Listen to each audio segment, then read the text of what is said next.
welcome to the Tales of the Cold North, our recap of our adventures in our Dungeons & Dragons campaign featuring members of the Wisco Dice Tabletop Gaming Podcast.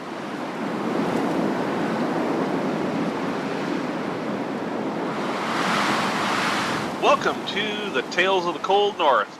I am your DM for today's session, the one, the only, the Conesy with the most, and I am joined by a pair of the illustrious players from our wonderful Dungeons and Dragons campaign. Why don't you guys go ahead and introduce yourselves? I am Ghostwalker. I play Eonros, the half-elf monk. Otherwise known as Matt. Hey, this is Justin, the Meeple's champion, also known as Koth the Paladin. All right. We have a number of other characters that are in this campaign. Of course, you can go back to listening to episode 83 for more of an introduction to each of those characters.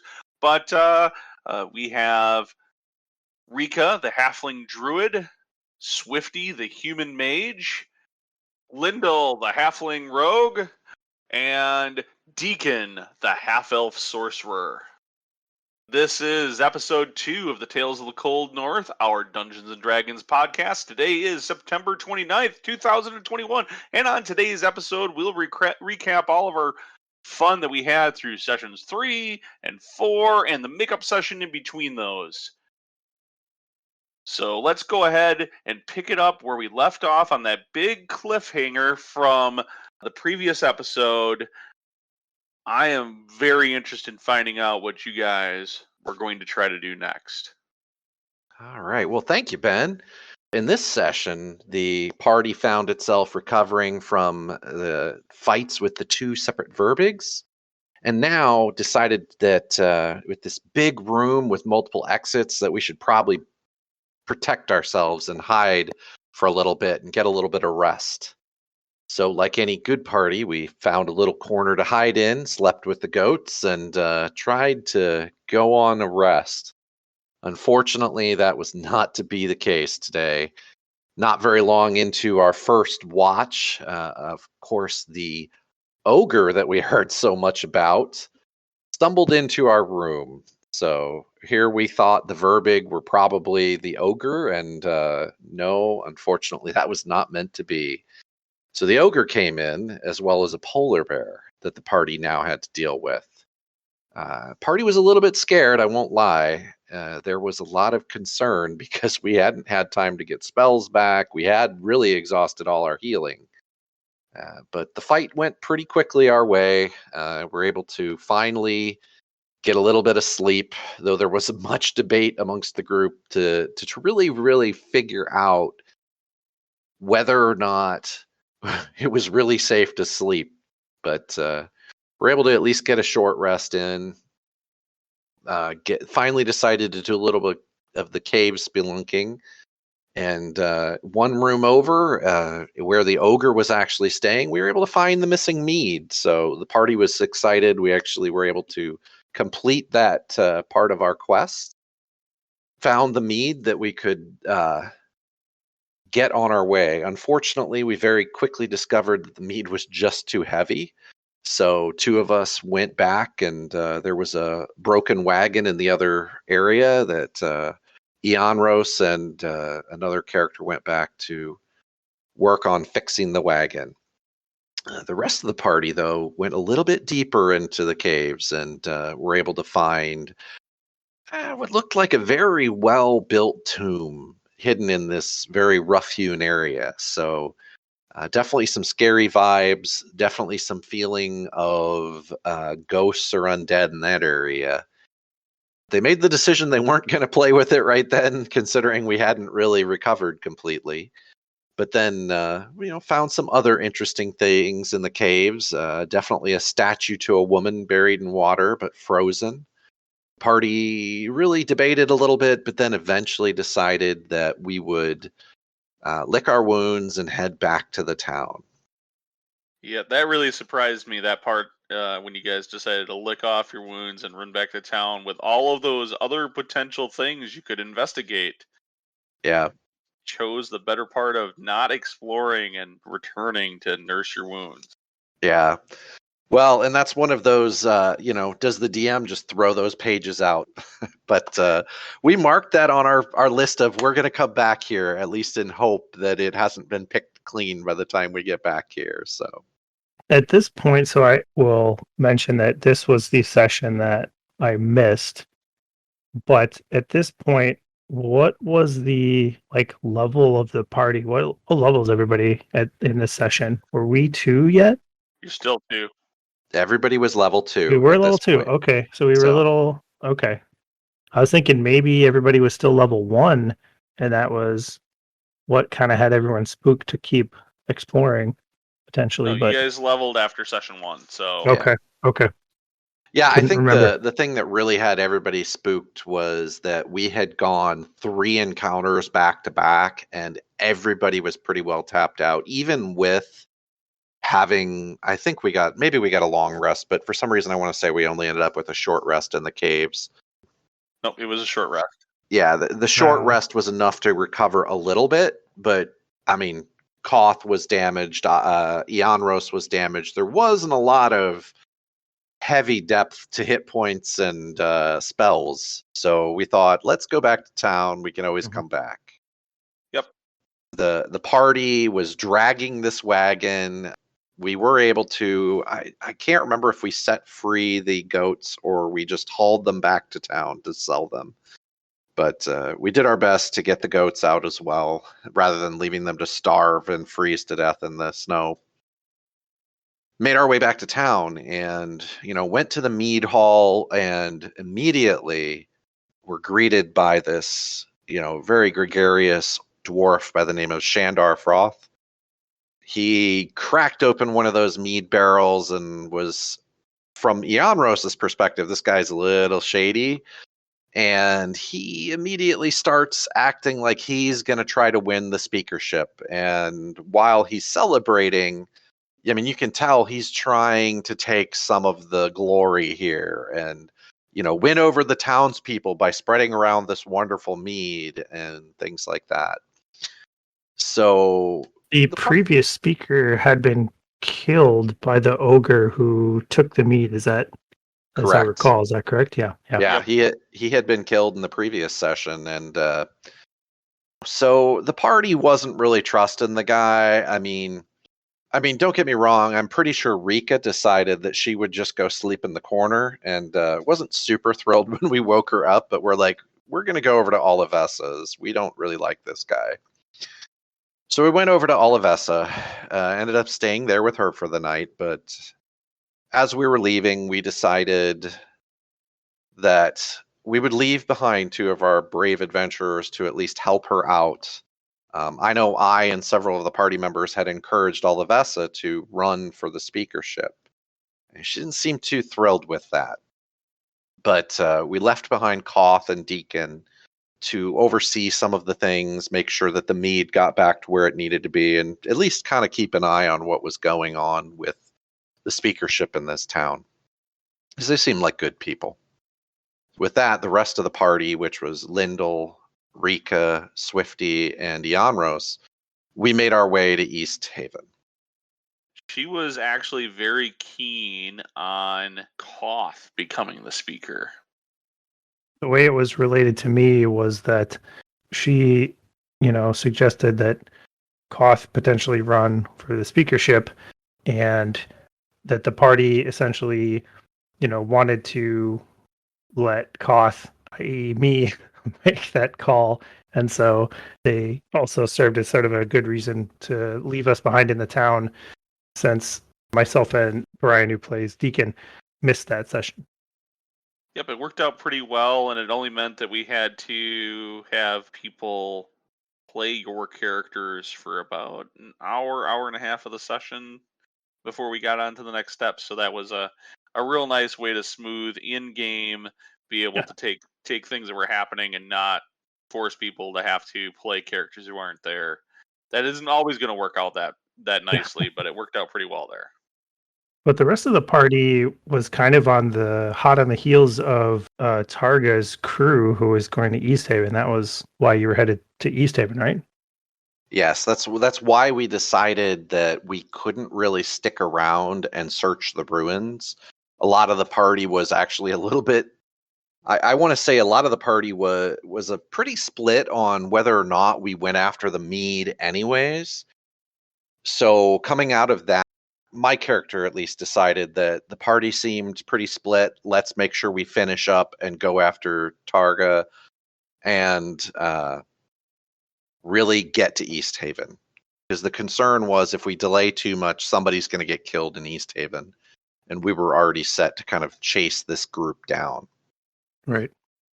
So the group made their way to Easthaven, entered a new town. Some of us had not been there before, or at least had been a little while. Found our way around. Unfortunately, found a few places that we could get info. We have the Wet Trout, of course, who doesn't want to go to a seedy bar down by the waterfront. So we also found the White Lady Inn, which was a place that we figured was a little nicer. We could stay for the evening, but they also had some interesting things going on in there that we'll get to in a minute. But on my way into town, unfortunately, Ianros ran into his uncle. And when he ran into his uncle, some interesting things came to light that I felt was a little unfortunate that not everybody was there. But, my uncle is apparently a drunk and, seems so surprised to see me and starts trying to babble on about the things that went on with Ianros's parents. And Ianros kind of cuts him off and really gets rude with him, which I feel like isn't a side that people have seen from Ianros yet. And really kind of puts his hand out like, I don't really want to deal with you, old man. And, now is not the time for this. And kind of dismisses him as we move on, for the night. It's a little unfortunate nobody else is here. I was kind of interested to see somebody else's perspective on what they thought happened there. I will say there is an interesting backstory piece because this plays into Yanros's backstory of being orphaned, basically at a relatively young age, Yeah. from a raid by some of the Reged tribes people on the town he's from, which I don't know has fully come to light as far as his backstory, but it's important here to set up some of the things that your uncle was talking about. Yep. He does bring it to light in this conversation in front of everybody, He does. which I'm sure annoyed Ian Rose to no measure because he had not brought it up yet. Yes, it did. And it was one of those things that Ianros was not happy to talk about in that company. He hadn't really felt comfortable even sharing it with the smaller group he'd gotten to know. And, but yeah, it was interesting because it plays into the next session in my sort of mental state in that next session. But that explains some things. Interesting. Okay. Yes. Yeah. That the first night, I think we just kind of went to sleep. The next day, took advantage of the opportunity to start checking out the town. The party split up a little bit, and some of us went to the bar, the Wet Trout, and there was some gambling going around. And we decided we would try to gather some information. And Ianros had sat down and did a little bit of gambling, and everybody else kind of spread out, and we were trying to gather information. And Ianros did pretty well at gambling, but failed miserably at information gathering. So, but we did meet, a few different characters. Met the ferrymaster, who is a tiefling named Scythen. The other party members at one point had gone over to the White Lady, and they do an evening seance. And they had actually gotten to the seance and got an opportunity to talk to the ghost.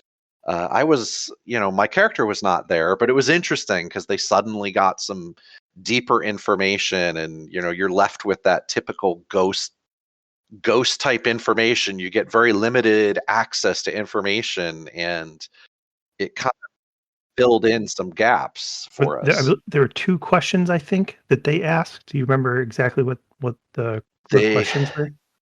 I believe the first question that they asked, if somebody can, like, where somebody, no, they asked something about, I'm sorry, this is going to come out awful, so I need to get my head straight first. I really didn't write them down because my character wasn't there. I know that I one of them. honestly don't remember what the questions were. I remember one of them was like about who can you pay someone or how would you, and they say pay the right person, and then the other one was Yeah. Oh, okay.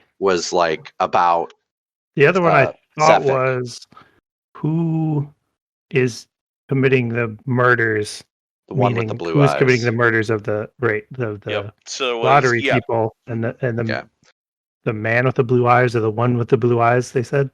I believe Is so. what the ghost said? Yeah. Okay. And the other one was a question specifically around how you would pay to get out of the lottery, and the ghost gave a very non-specific answer of pay the right person.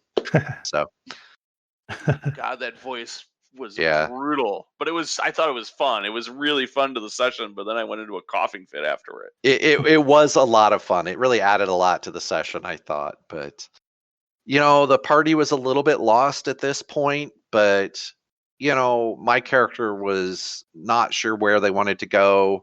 But Lyndall and Rika decided, okay, we've been in town for a day. It's time to find Torga's crew. And they took off to go find Torga's crew and where they were, staying.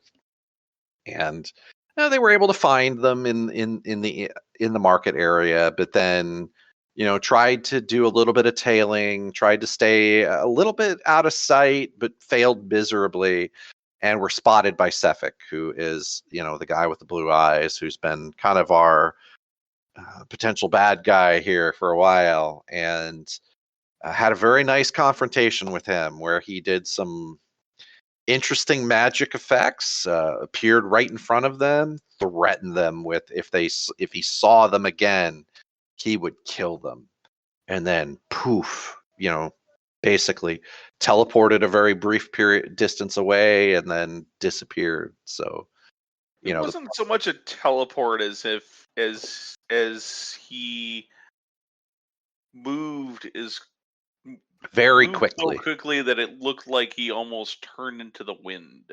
Yeah. Is I think the way I described it. Yep. But it was interesting. I thought it was a great counterpoint to really end that session, because the party kind of stared at it and was like, wow, okay, now we have this guy, he's threatening. But what was interesting about that, and I didn't mention earlier, was while the group was in the market area, the one thing they did see that was an interesting thing that came back the next session was they spotted the ferry master paying money to Torga's crew. So that kind of comes in our next session when we talk a little bit about it here in a minute or two. Yep, suspicious behavior. Yep. I mean, we thought about it. We were like, oh, okay, so now he's paying off Torga's crew. We wonder why. So Yeah. we started to kind of stitch it together, but we didn't really have a full picture of it yet. I was very proud of myself with the way I ended that session, with the big mic drop moment with Sefik and Rika and Lyndall. Yeah. It was just one of those moments. I don't think you always hit that beat perfectly when you get to a session wrap up because of this inconvenient thing with real world time. But that was, I was watching the clock and looking at things and thinking, oh well, we're getting close to our session time wrap up. These guys are tailing, and Rika came kind of running up to Lyndall and found Lyndall and was all bubbly about telling him about the whole seance thing that they just had and talking to the ghost, and she's all like just chirpy and loud, and Sefik happened to notice. And I was like, Yeah. okay, this is a great way to really build up Sefik as a villain.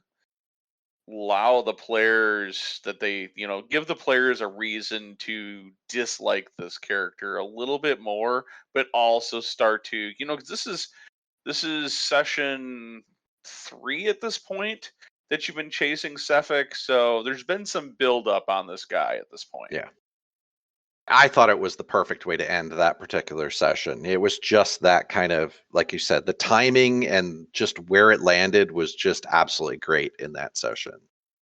So after that, for me, it rolls into the next session, but I'd love to hear a little bit more about what happened to Deacon and Koth Right. So, meanwhile, in Goodmead, so Deacon and Koth stayed in Goodmead to consider this suggestion that Koth run for the speakership of Goodmead and to investigate Shandar Froth, who Olivessa had indicated probably was not a good fit and was considered shady and not well liked by many of the townsfolk, except for the fact that he had the support of the loggers in Goodmead, which I guess was kind of a critical part of populace in Goodmead to have the support of. Deacon and Koth debated a fair bit as to if Koth should really consider being the speaker of Goodmead. Olivessa believed he would be a good leader. Deacon was concerned that this could affect the party's ability to do what they needed to do and to really solve the more major concern of the mystery of the, sun being gone. We debated a little bit back and forth about it, but ultimately Koth felt that it was his duty to run against this person who should not be a leader and take on that responsibility and do some good in the world. That was a lot of work because you guys kept coming up with the reasons why he shouldn't do it, and I was like, I had to think on my feet because really this is the whole plot arc for this session. This makeup session is getting Koth to actually run for speaker of this town. The town's not very big. Keep in mind, Goodmead is 150 people, I think, tops at this point in Icewind Dale's history. So it's not a terribly big town. There is some internal politics between, maybe not factions so much, but as we'll find out here, some interactions and people that Koth had to go a little extra out of his way to win over. Koth decided to run, and essentially he started going door to door and introducing himself to the citizens of Goodmead and kissing babies and trying to win over the people. Deacon was trying to dig up dirt on Shandar Froth and see if he could find anything that was illicit about what he was doing or just any kind of dirt on him. Ultimately, not finding too much except that he might be involved in some shady dealings, and generally most folk didn't have a good opinion of him. Is it just me, or does Deacon feel like he doesn't trust any of these townsfolk? Like, it doesn't really matter who it is, he just doesn't trust them. Interesting. But that doesn't seem too surprising to me, though. And I'm not an expert on his background, but I probably know more than Koth in character that he was from the far north. He was from one of the barbarian tribes. So townsfolk probably aren't really his people. So Sure. They aren't, and I'm kind of curious. He's not here to represent it, but I'm kind of curious how much of that he's using to roleplay and play up his backstory, and how much of it is just Brian. I think partly too, Deacon is much more invested in the overall plot of solving the mystery of the darkness, and I think these things seem like distractions to him. And I think he's talked in previous sessions that why are we going to? I think he was against going to help them recover their mead, a good mead. He wanted to pursue leads to the kind of the bigger mystery. So I think that's more his drive too. And that plays up if he doesn't really care about what's going on in the towns. He doesn't really trust these people. If that's his angle, then yeah, I mean, I wouldn't care either if I was Deacon. I would be like, let's get the ball rolling. Why are we stopping to help these people? I don't care. Let them live or die, whatever. Yep. One point Koth did make to Deacon while we were debating this was that if Koth was the speaker, that could potentially give the party a base of operations and some, even if it's small, some authority in the 10 towns that they could use to leverage that to solve these bigger mysteries and to have some more resources. So that was one thing we talked about. Are you sure it was Koth who had this thought? I mean, that just, I mean. Koth didn't say it like that. Yeah, we definitely did some out of character discussion of this, which sometimes complex thoughts just need to be done out I of would say Koth's character. this conversation to get to this point, like we started I figured this session would go for like an hour and a half, and we started this session, relatively late on a weeknight. I think it was like 8 o'clock. We were like 30 or 45 minutes into this Yeah, session by the time It the was. two of them decided that Koth would run. So I think here Deacon I'm like, I'm / starting Brian to was panic. Deacon and / Brian was losing patience with it all too, I think, a little bit. But all to say, Koth did decide to run. And one of the things, so he, as I said, he went door to door, he talked himself up, kissed whatever babies needed kissing. How many townsfolk would let a half-orc kiss their baby? Who knows? But more importantly, Shandar Froth had control of the loggers, who were a important political faction, as Ben said, for lack of a better word, in the town. The loggers supported Shandar, so Koth needed to win them over. Deacon and Koth headed over to the Mead Hall, where a bunch of the loggers were drinking and relaxing. Koth decided to call for the strongest logger and challenge them to an arm wrestling match. And his hope was to convince them that he would be a good leader and show that he was strong and good. A large, burly logger woman sat down and accepted Koth's challenge. At first, she thought Koth was weak. She was very, very strong-willed and convinced that Koth was not gonna win the day here. And the epic arm wrestling match began. The way Ben ran this was really cool. I hadn't seen something like this before, but it kind of was a back and forth of strength checks and pushing the opponent's arm one notch towards the table, and if you failed, you'd get pushed back up to the center and then back down towards a loss, or you'd win one and go towards the other side. And Koth at all throughout this was trying to convince the loggers that he needed them to keep the town strong and that he was a good leader and be good for the town.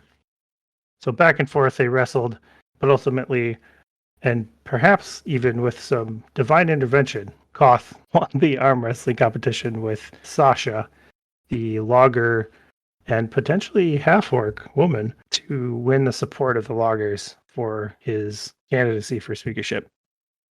Yeah, I imagine Sasha is like quarter half orc, Quarter orc. So she's got a little orc in her ancestry, but not enough to be painfully obvious. But yeah, I thought this was a great opportunity because this was so Koth, right? The test of strength and the one-on-one challenge to allow you to shine. That's what Koth thought would be the best way to do that. Like, how do I show that? But also, it allowed me to take an idea that I saw executed fairly well on Critical Role, Campaign 2, with the Mighty Nine, and at one point, Matt Mercer, I can't remember who was in the arm wrestling. I think it was the female barbarian that's in that group, is in an arm wrestling contest, and it was a great opportunity for he did it with a bunch of opposed strength checks back and forth, and just kind of you've got to match the pacing so that you get to a conclusion within an appropriate amount of time, but you let the players kind of play with it and build and get that tension going on each one of those dice rolls, and it works so well here. And I'm really glad you leveraged that idea, and thank you, Critical Role and Matt Mercer, for that one. Probably not the only time I will steal an idea. It worked, and it was great, and it was fun, and we were both laughing. I think Brian was even like pretty intently and watching and paying attention at this point. Yeah, I would roll really well and then like make some progress and then suddenly just biff a roll and I was back to square one or even near losing. And it really did feel like there was something at stake. Like if I couldn't get the loggers, Koth wouldn't have support to win the speakership. It was really well done and the way you narrated some of it was just excellent. Really a really cool moment in that session. The thing I love about this is because I wasn't there, this sounds like such a Koth thing to do. Like completely 100% Koth logic, and I can just imagine it in my head as you're telling it. So fantastic. It was very fun. Yeah. I think it was 100%. This is what I think Koth would do to try to make this happen. And it worked. He won the arm wrestling match. Sasha declared him to be strong, and the loggers supported Koth. Sasha is basically the female Koth at this point. She's almost certainly smarter. I mean, there's, but She's probably got the little bit less on the edge on. Koth's got her on strength, but yeah, she's probably got an intelligence point or two more than Koth. yep, she made an impression on Koth. Definitely. After winning the support of the loggers, right after winning the support of the loggers, a group of maybe 12 armed mercenaries just burst into the mead hall, swords drawn, just ready to attack. Immediately, the loggers jump up and just throw themselves into battle. Koth and Deacon, I mean, you had us roll initiative immediately, basically, as these guys burst in. And so we jump in, and the loggers are taking out these mercenaries, we assume. Just these guys busted into the meat hall. And the loggers start taking them out. Koth is fighting, Deacon's shooting fire at him. It was so unexpected. So some of them started to run as the loggers really tore into him. So Koth decided he wants to capture one to question him. With Deacon's help, we managed to subdue one of these guys, tie him up, and get a little bit of intimidation going to question him as to why they were there, what they were doing.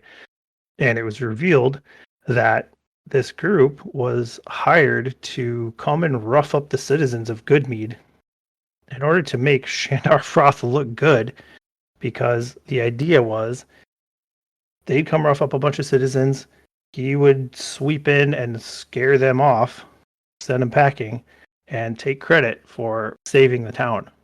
But unfortunately for him, Koth managed to get a confession out of one of these guys, and he spilled the beans. So right after we capture this guy and intimidate a confession out of him, Shandar Froth waltzes into the mead hall and says, "Don't worry, everyone, I've taken care of it," as if he had just scared off all these mercenaries, only to see that Koth and Deacon had this one wrapped up who had already outed him. Also, to point out, the mercenary revealed that this group was hired by the Speaker of Targos, Nerith Maxil Danar, to do this in support of Shandar Froth. That was an interesting piece of information that the speaker of this other town in the 10 towns actually hired these guys. So like I said, Shandar shows up, and basically we end up, I think Sasha just tosses him out of the meat hall on his nose. Yep. After that, the speakership is won by Koth, and he is appointed the new speaker of Goodmead. Beyond that, the captured mercenary, Koth sentences him to labor to pay off the amount of money. Basically, just sentences him to labor with the loggers so that there's really no prison in Goodmead. It's a very small town. So you need to do something with him. After that, we decided that we needed to meet back up with our friends in Easthaven, and Koth decided he would deputize Sasha to keep an eye on the town in his absence. And we headed out to meet up with the rest of the party in session 4. I found it very interesting. A couple of things in that session that I think were great character defining moments for Koth and Deacon. And it was very clear Deacon didn't really want to be a part of this. and that he was really only there in support of Koth. And at every chance he had, he was like, let's blow this joint and get out of here.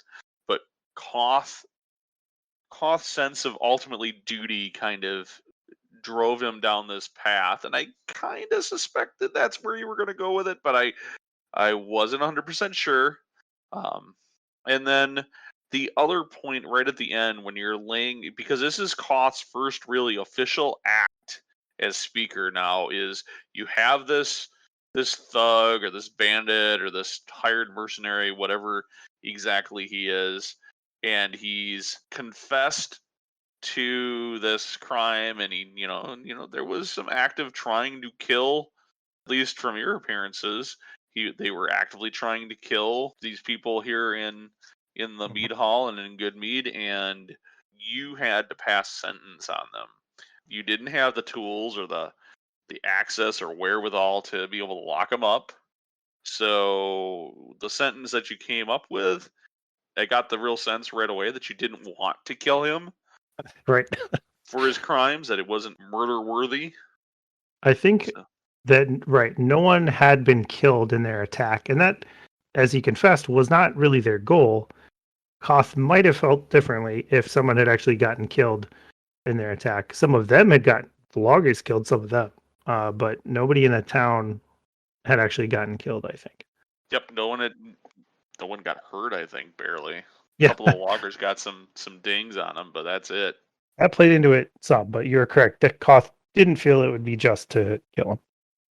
But you did get one other reward out of this. And that was you were given the speaker's house. Yep. So I promised you that I would get you the map for that house, and it took me a little bit, a little bit after session 4, but I popped that over to you tonight.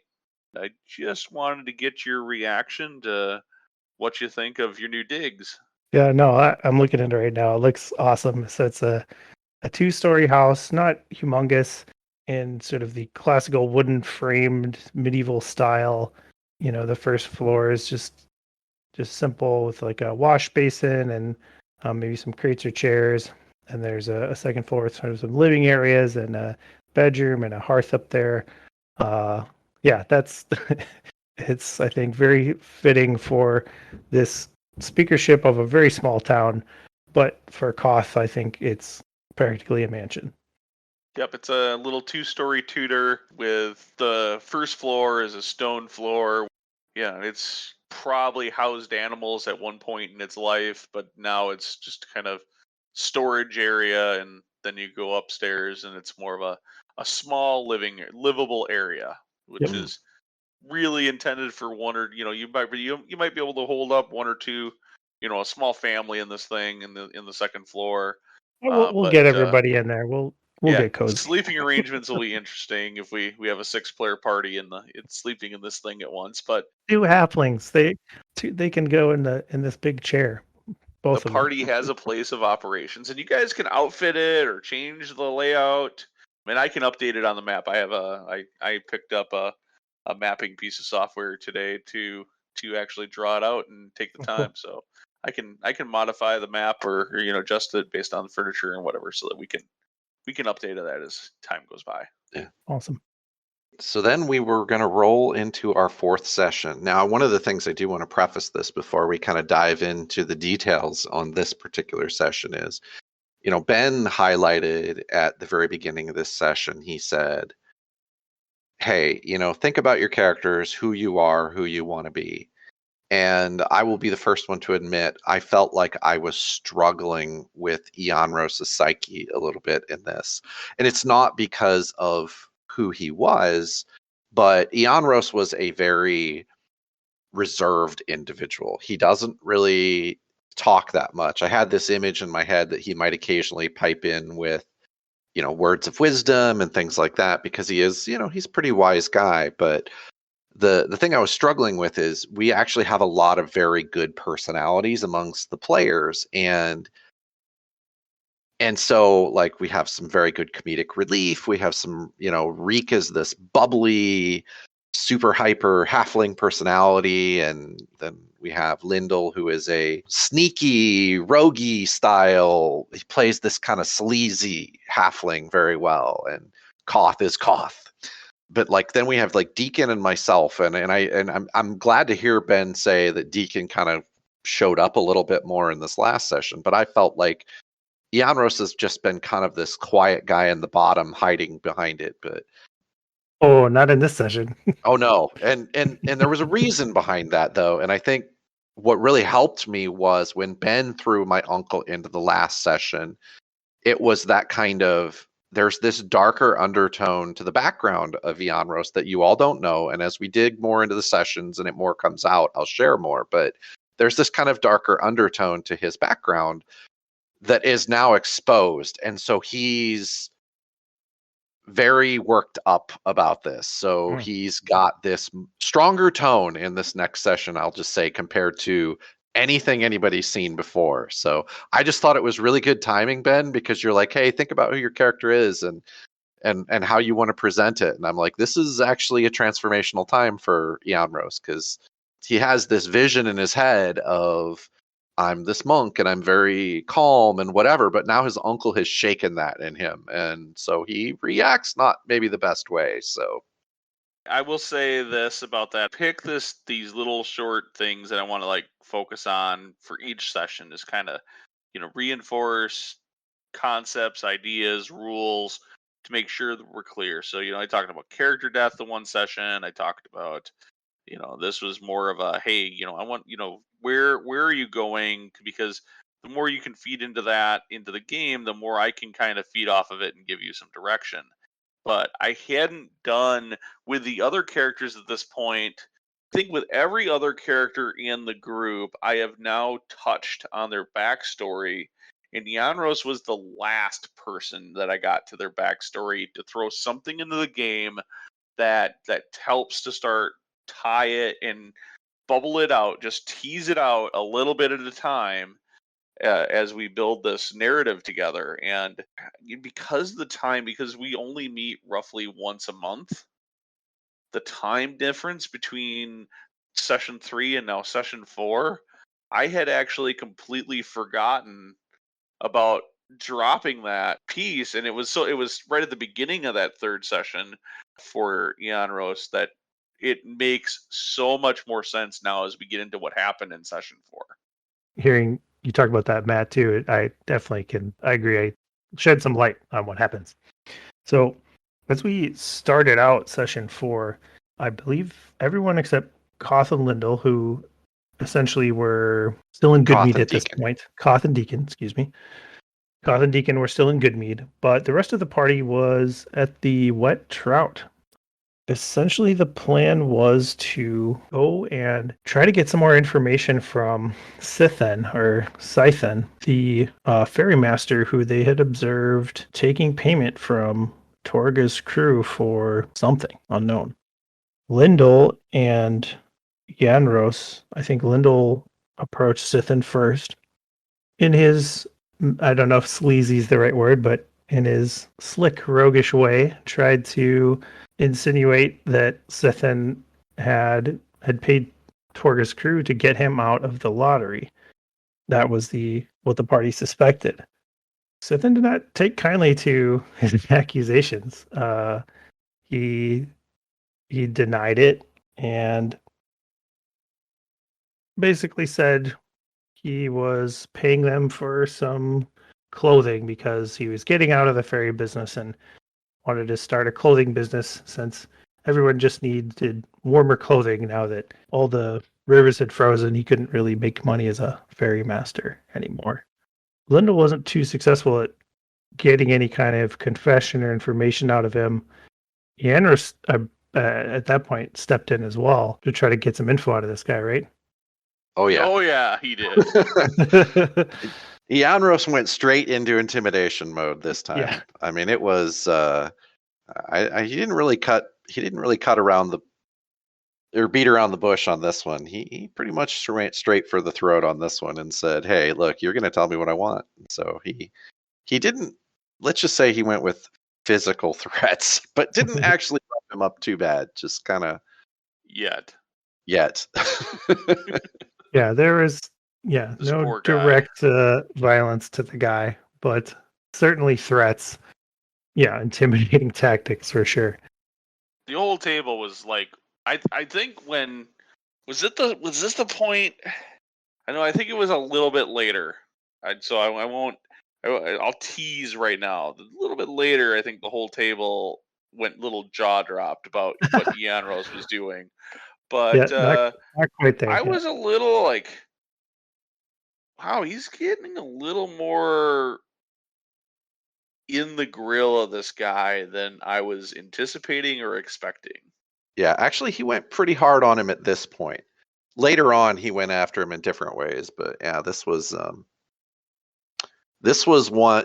part where Ianros did the double tap, like the very stern tap of the quarterstaff on the ground, and then laid it right next to the guy's neck, and it was just like, yeah, that was where the two people at the table kind of cleared out, and like this is where in my head I have this image of like, this is when the bar everybody stops and looks, and it's like, oh crap.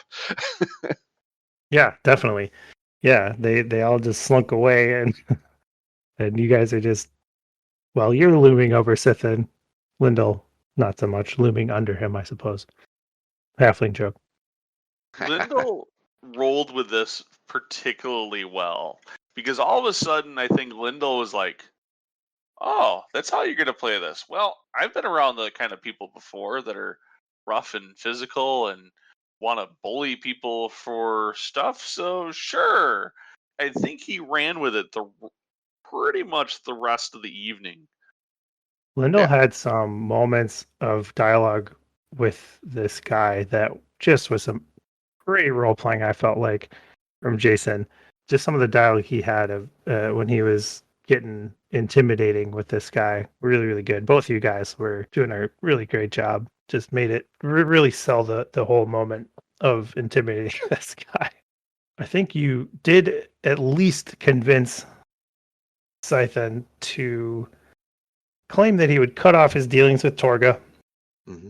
Whether or not we believe that, or if we believe that he was starting a clothing business, not really clear. Party wasn't sure about that. But he did say that he would cut off his dealings with them and eventually left. Party decided that because we still felt he was very likely the next target for murder, that we're going to surveil his house. I don't think much happened in between that. Did we go right to his... I don't think you went to Right to his house? surveil. I think you guys went straight up to the front door of this poor guy. Well, I think the idea was that we were going to surveil, but it definitely didn't turn out that way. Well, yeah. I mean, we got there pretty much right after Torga's crew had dropped the goods off. Yep. So it went from surveillance to, well, we have something to go see. Yeah. Yeah, there Show was us the a goods. group of people delivering some heavy bags or sacks of goods of some kind to his house. I think Ianros is the first one to just go right up to Scython's door and start banging on his door. And in general, our intentions were to prevent this guy from getting killed by Suffolk, we assumed. Ianros bangs on the door. And as soon as Scython sees him, slams the door in his face. So what does Ianros do? What anybody good would do, right? Try to kick it down. He immediately tries to kick in his door. Enter jaw drop moment number one. Yeah, so Ianros the monk is trying to kick down this guy's door. And I think at that point, Rico was just like, what is going on? I was pretty sure Robin was going to smack Matt for that.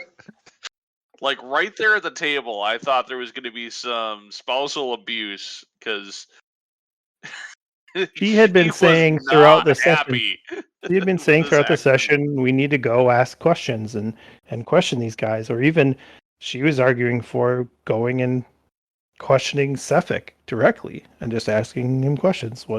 But yeah, we went a little bit different way. Well, that led to one of the better lines of the night, I felt like. And because I remember she was like, "What the hell?" And I was like, "I had questions." Yep. She's like, "That's not what I meant," and I'm like, "But you had questions." Yeah. We had got to get our questions answered. So Eoners tries to break down the door. Lyndall comes from I think he was surveilling in a hiding place. He had kind of been scoping out some good surveillance spots as Eoners was going to the door, and he comes in, tries to drop kick the door down. No success there either.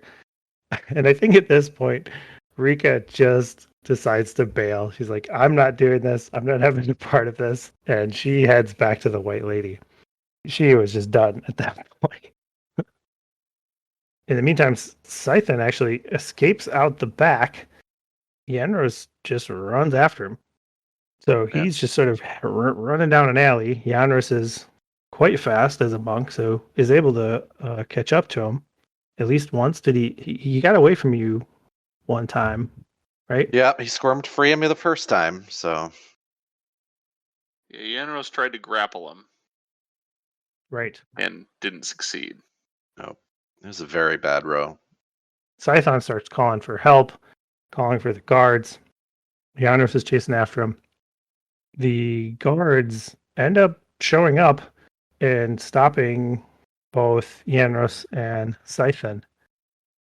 And at that point, I accused him of a crime. I was right. trying to get him protected, so I went with off the cuff, trying to accuse him of a crime to try to get him taken into custody and at least off the streets and away from Suffolk. Which did work. The guards took you and him into custody and off to town hall.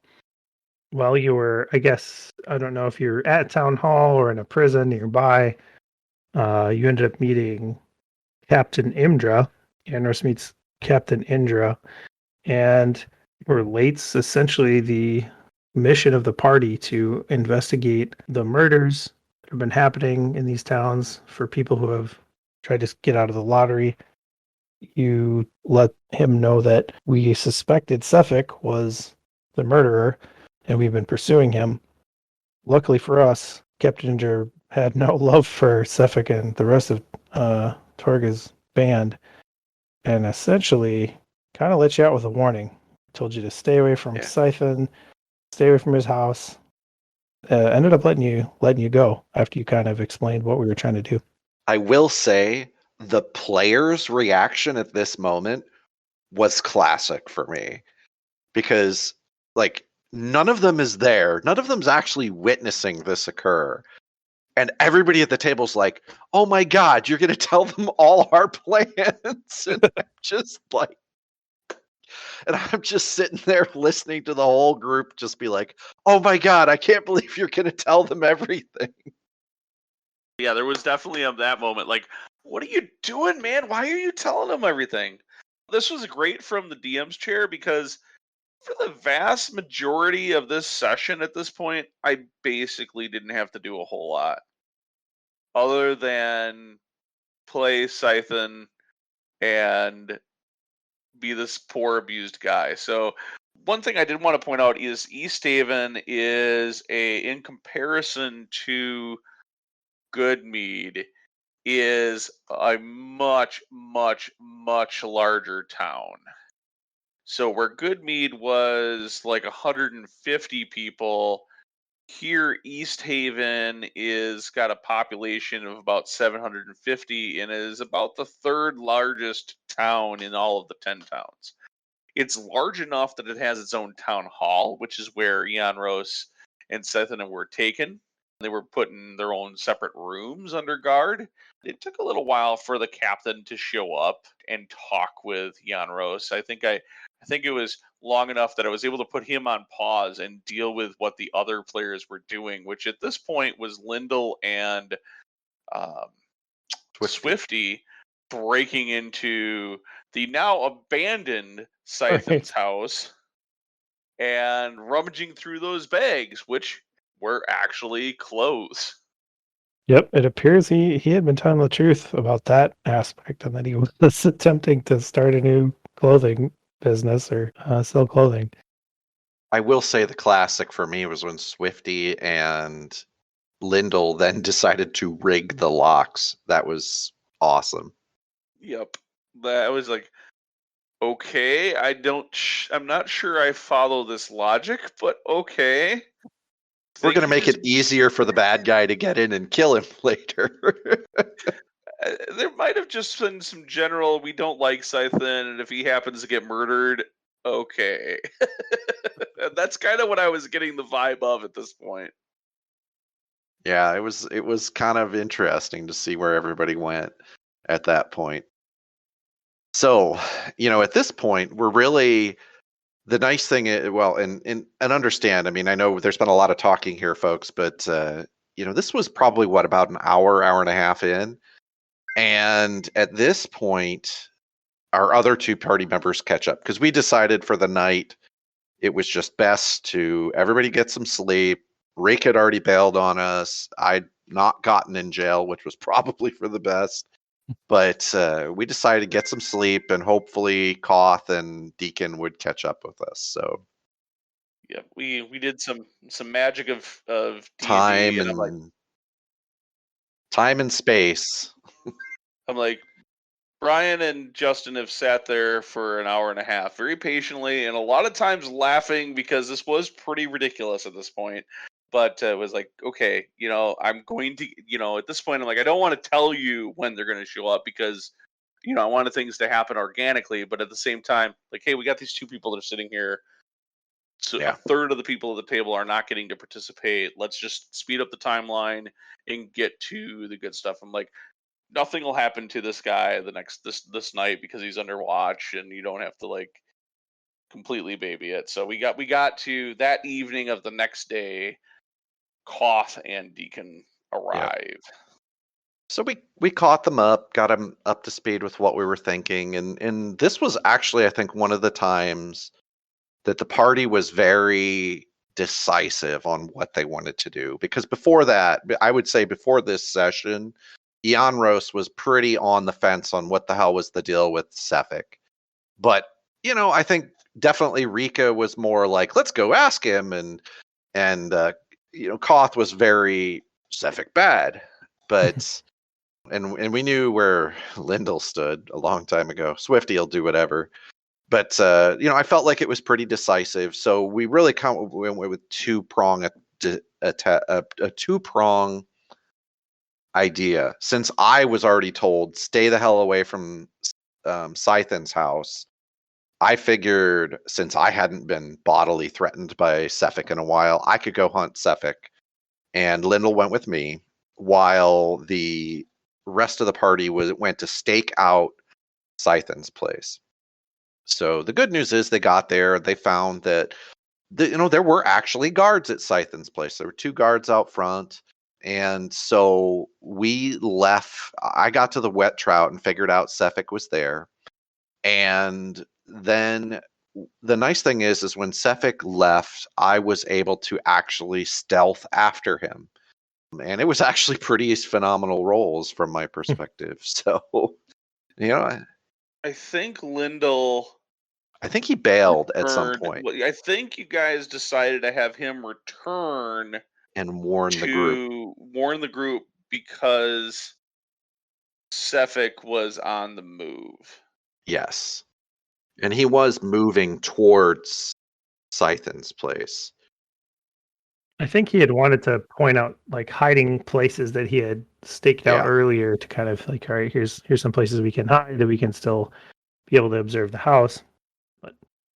Which turned into the group's next debate for the evening, which was how in the world they're going to set up this location.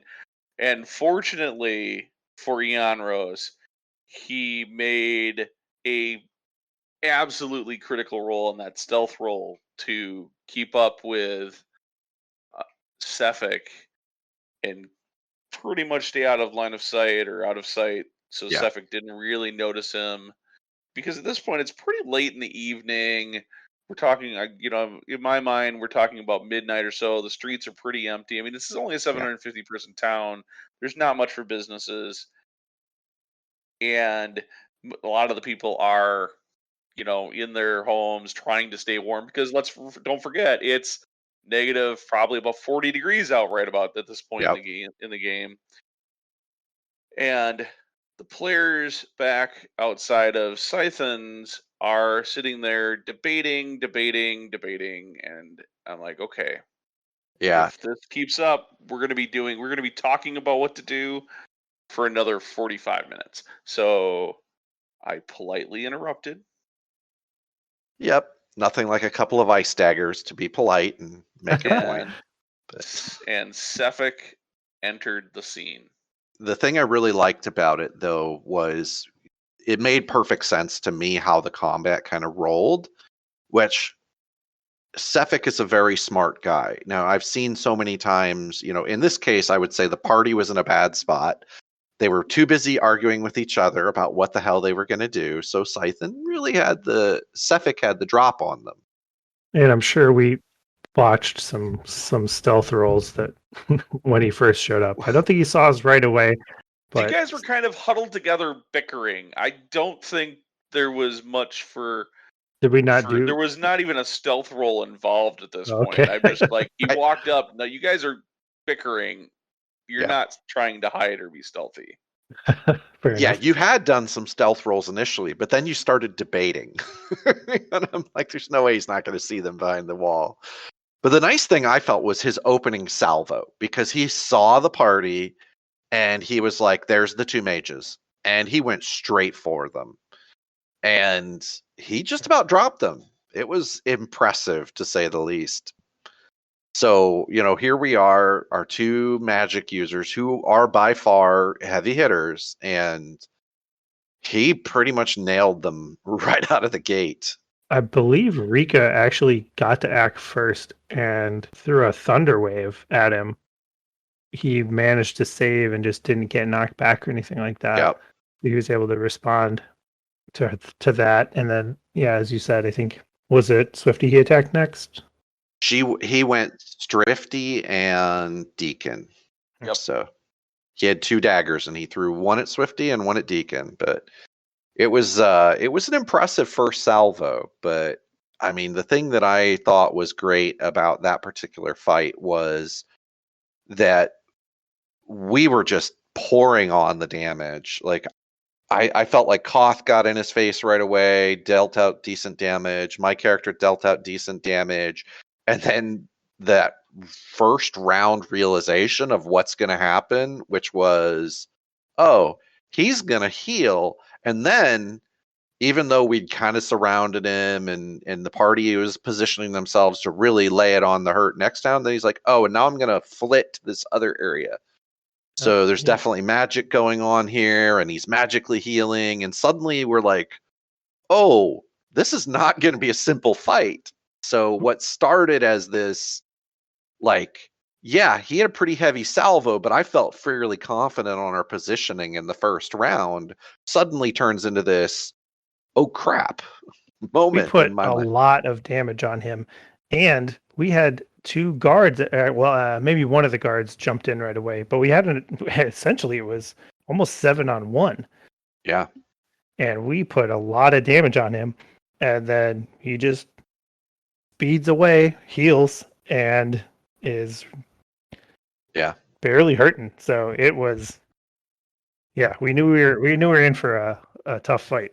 Yeah, but I thought it played out really well, because Koth, seeing that he was running, took advantage of the situation to use one of his own spells and special abilities to say, hey, I'm going to challenge you to a duel. And I felt like, even though it wasn't a damaging thing, I know from our conversations that it was like that really kept it in, like, it slowed the momentum of Sefik, because otherwise we were going to be playing this cat and mouse game with him for like hours in my mind, where we'd be doing a lot of hit and run. But it was clear too that unless we stayed ahead of him, he could easily outpace us and get away from us and get out of our range especially for you and I as melee Yeah. characters, he could just waltz away from us. And we weren't just not, the other characters weren't well positioned. We were playing catch up to where he was most of the time. Yeah. He could easily just wind away around a corner. Yeah. So yeah, so the compelled duel ended up being pretty important to limit that movement. Yeah.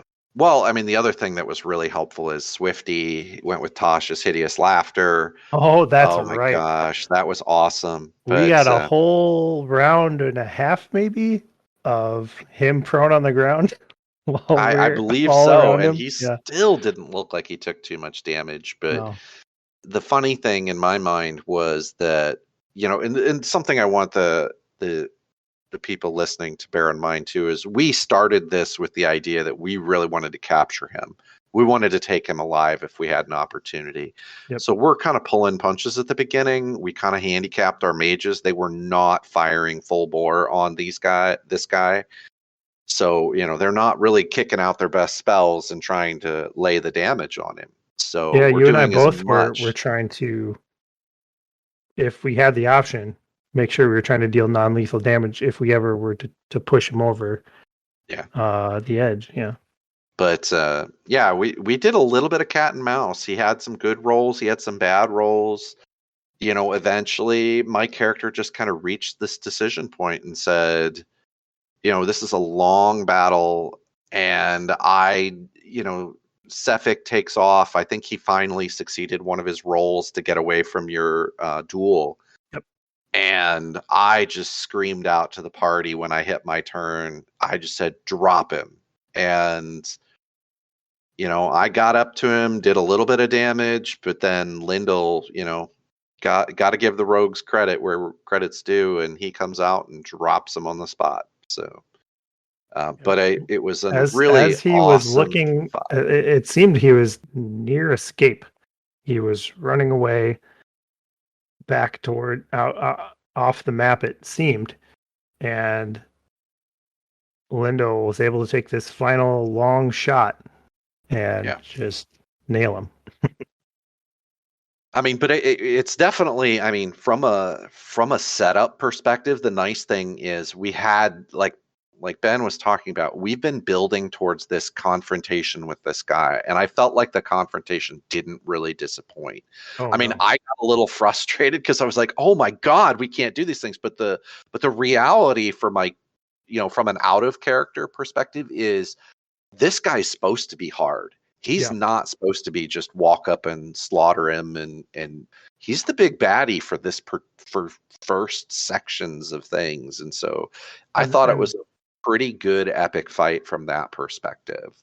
It really was. And credit is due to Ben, who, from my understanding, and he's talked a little bit with us about this after sessions, that he took this character, Suffolk, and took what was in the material for the campaign and built him into this bigger foe for us.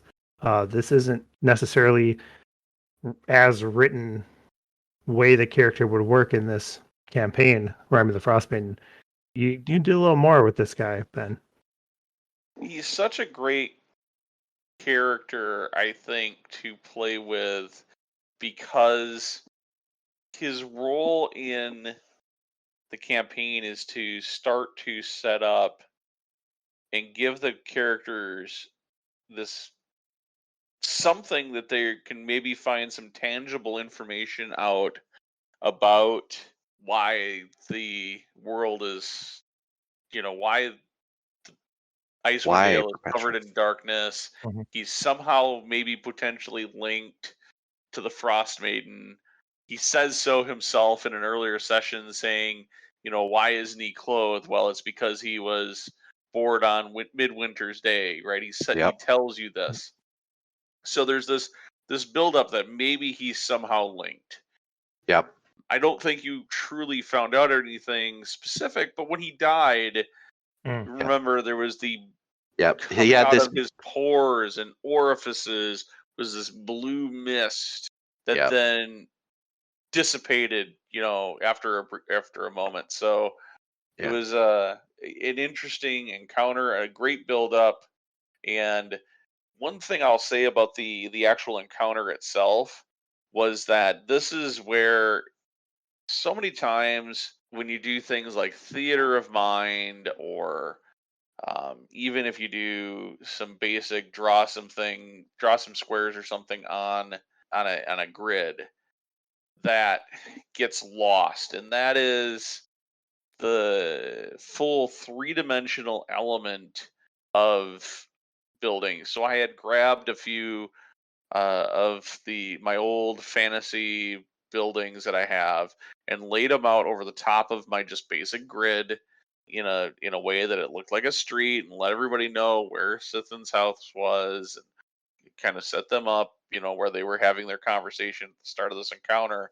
And because of that, I think, yes, there were points in the combat where I think where people were seated, it was hard to see what was going on the table.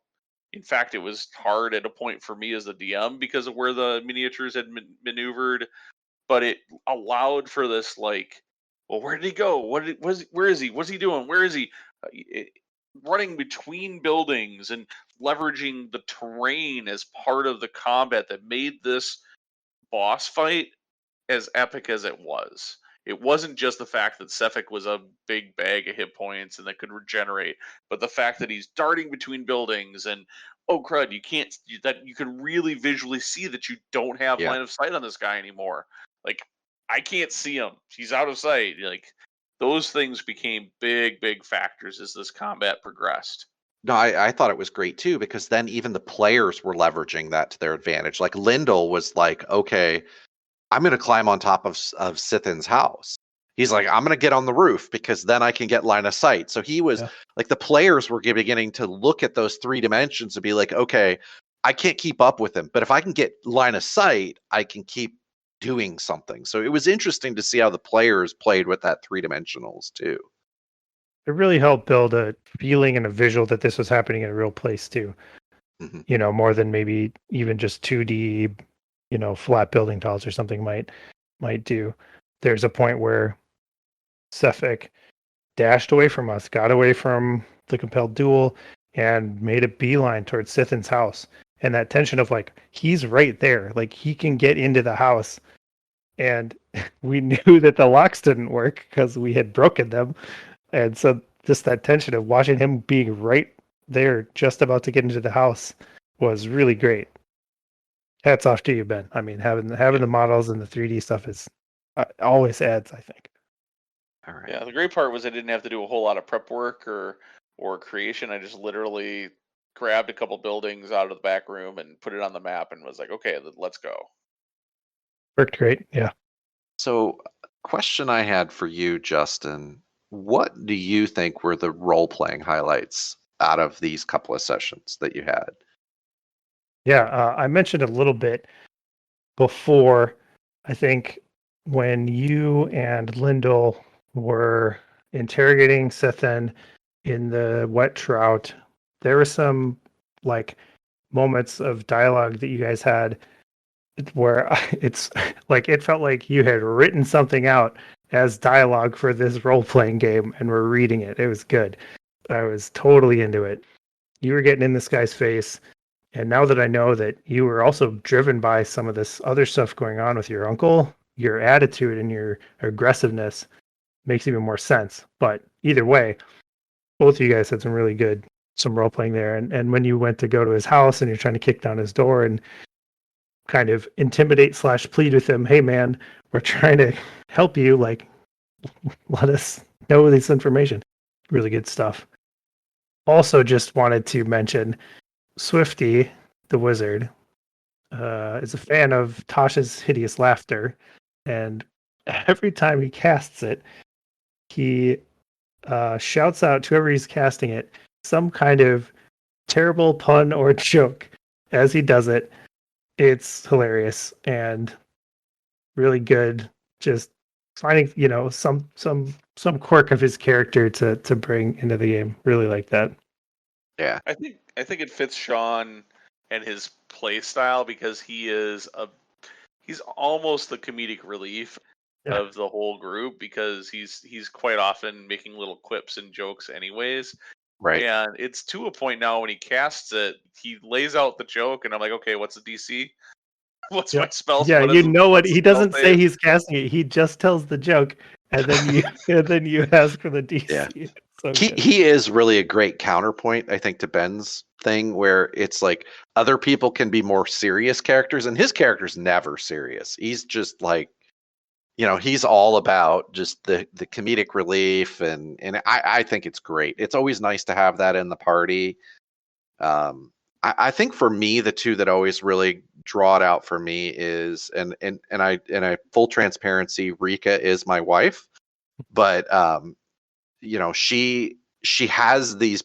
I've watched my wife play role playing characters for quite a few years, and she always really gets into character, and it's just interesting to see her because when you see her at the table, she's like almost always she's Rika, and Rika is this bubbly halfling druid that just like doesn't have a care in the world, and just kind of is very impulsive, and that always I think comes across really well. And the thing I really like about Koth is always Koth, and you're very consistent with that. So I always just kind of love that because I would say Rika and Koth have found their characters very quickly.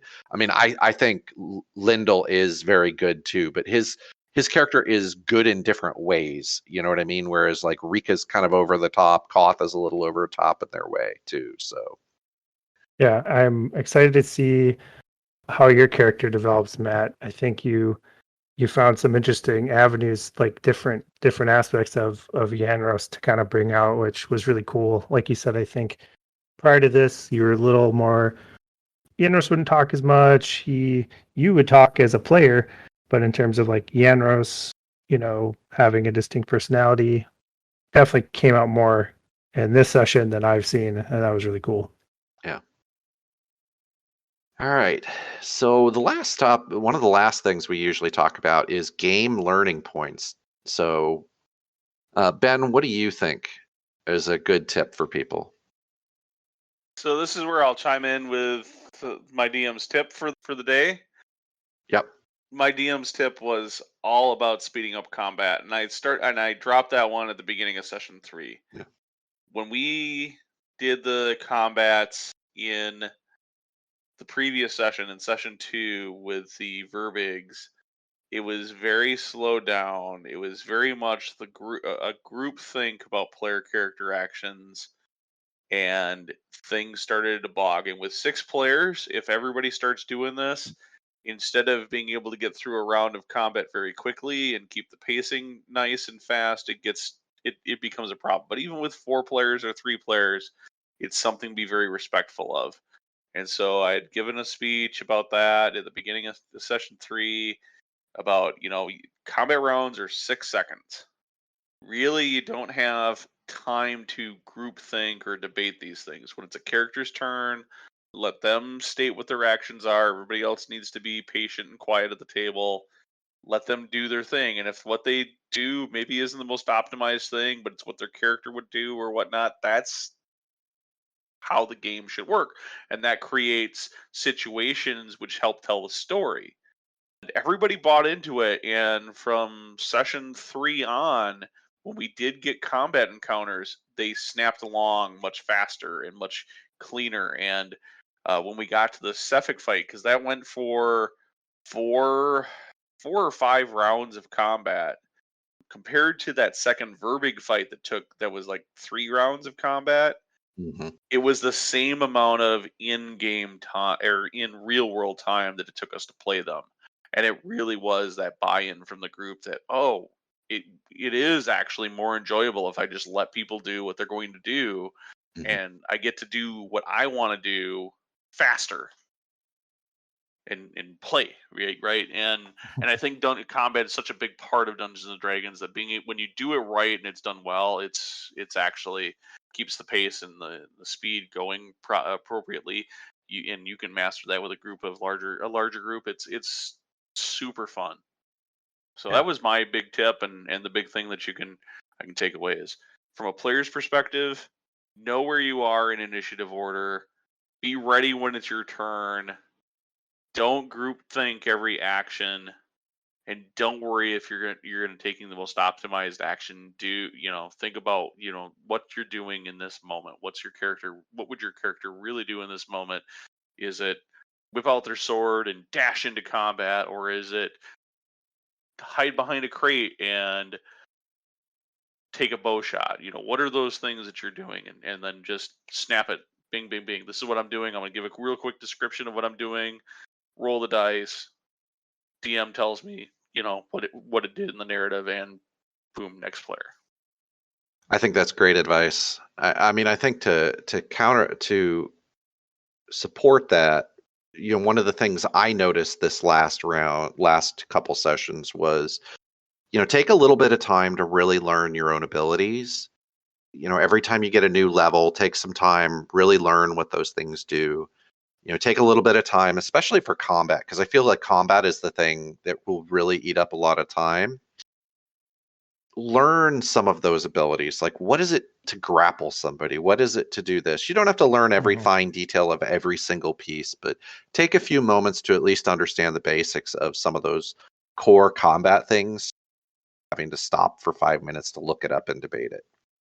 See, the vast majority of the rule book is the player's handbook is everything to do about combat. When you look at your character sheet, other than this little column of skills, and it's a very short, succinct column of skills, everything else on your character sheet is combat. Yep.